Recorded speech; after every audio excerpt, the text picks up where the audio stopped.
Okay, another video. Now this one is going to contradict what I said in the last video about buying your first Rolex at an AD. So you don't want to play the AD game. You don't want to wait for whatever watch that you want, even if it's something like a Datejust.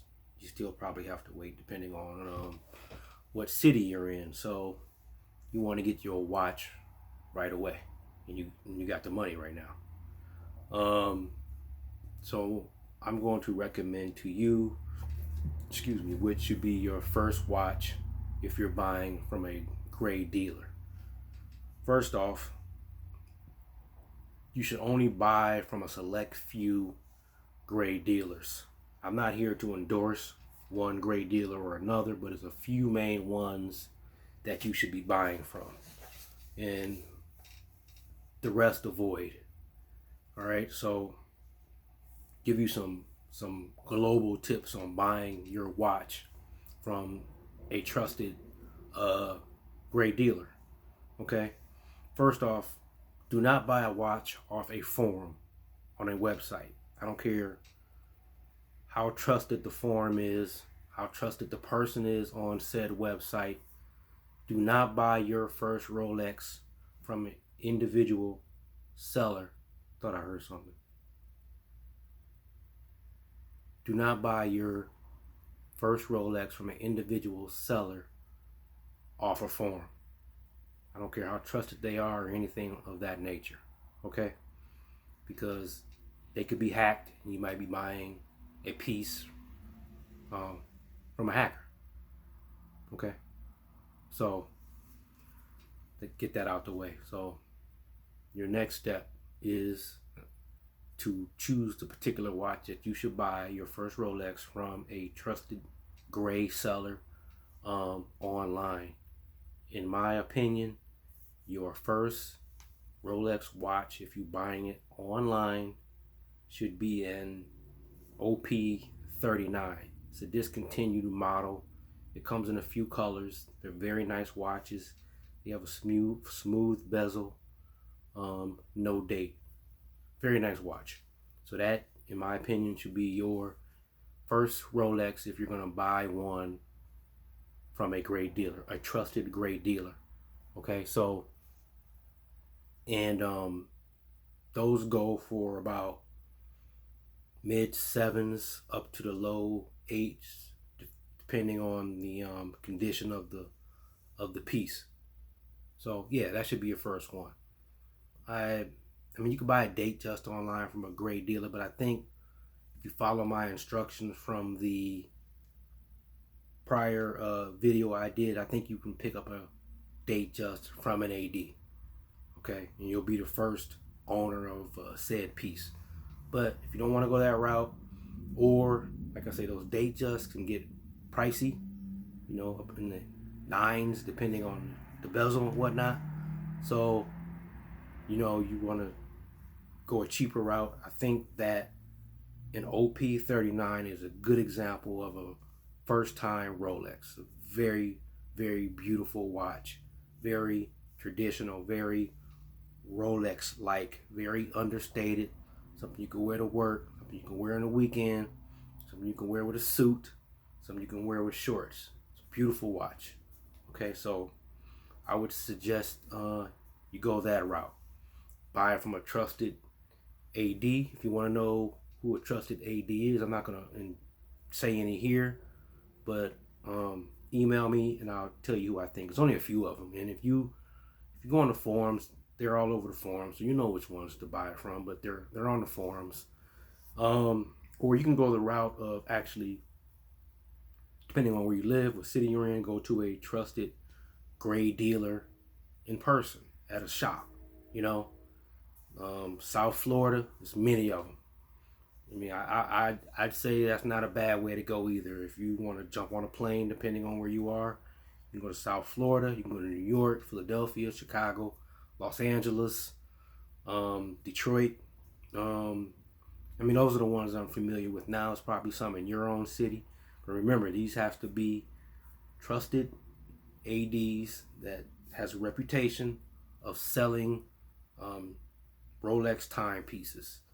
You know, I read somewhere that 30% of Rolexes sold online might have replacement parts and or just straight up fakes, super fakes, look extremely real, but they're not.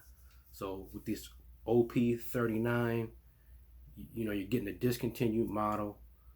You know, it should be something that's genuine.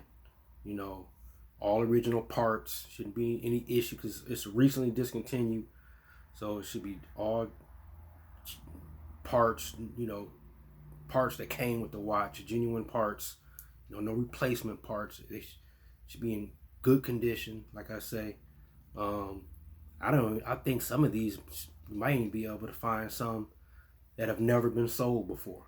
You know, as soon as they discontinued that model, maybe they hit the gray market. So I'm saying Oyster Perpetual 39 millimeter. Okay, the newer ones, those are hard to get. You know, they got the different colors and all that. Depending on the color, maybe a black one, silver one. I don't know. You might be able to get one. I mean, you can get one, but it's gonna cost you more. But my next suggestion would be if you want to buy a gray, maybe, and you're trying to, you're on a budget, you know, and it's 7, 8, 9 area, then like I say, date just. You know, Submariners, they're up at 13. You know, depending on which model, which recent model. They're 13s. You know, it's a bit high. Those things retail around 9 or 8 something, depending on date or no date.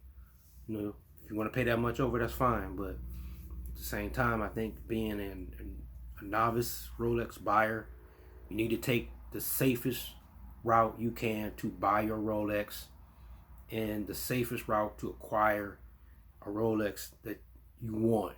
It might not be your prized piece, your grail, but we're all gonna have, well, the whole idea behind this whole thing is to have more than one anyway. So you might not start off with the exact one you want. Maybe buy the one you want. I mean, the one you can get your hands on, hold on to it for a while, then sell it, or keep that one. I advocate to keep them. Don't sell them. Keep them. Just keep them. You know. You got an Oyster Perpetual. You get your hands on one. Say, I want something a little bit more, a little bit more fancy, or you want a Submariner, or you want a, GMT, a Batman or something, or root beer or something else. I suggest you keep the other one. And just try to save up for the next one. If not, then take that one. See if you can cut a deal somewhere. I would. That's a whole nother video. I wouldn't try to sell it online. I would try to take it somewhere and see if you can get the best deal you can from, I guess, a great dealer, in person. Okay, but that's all I got. So to highlight, if you got to go gray, you don't want to wait, whatnot. Buy from a trusted gray dealer. Oh, one other thing I forgot to mention. Like I said, there's only a few trusted gray dealers that people are buying these watches from. I mean, I can name them. David SW, OC Watch Guy. What's the other one? Bob's Watches. People go on Chrono 24. Tons of watches on there. One on eBay. Jewels on Time, I think it's called, in Boca Raton. So there's a couple of them.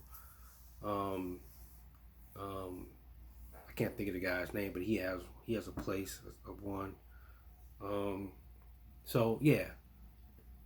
So you could do that. But another thing, I would suggest too, if you're gonna buy it from a great dealer online, take that watch. You should be on the forums. The different forums, the Rolex forums. Put a picture of that watch on the forums, and let other people look at it as well. If it's pre-owned, that's been owned and worn by somebody else. If it's an OP that's been worn, put that watch online to let other people look at it to see, what they think of that example of that watch. Because there might be some things in that watch that you might not be able to catch, and to make sure everything, is on the up and up. So that's another checks and balances for you to make you feel more comfortable about your buy, and on that, and on that form when you put the watch on there. Ask questions like, what questions should I ask the person or the great dealer I'm buying this watch from. Ask, what questions should you ask, the polish and all that sort of thing, box papers, and those are the kind of things you'll learn. So that's my advice, and we can get deeper into it on another video. So yeah, all right, thank you very much.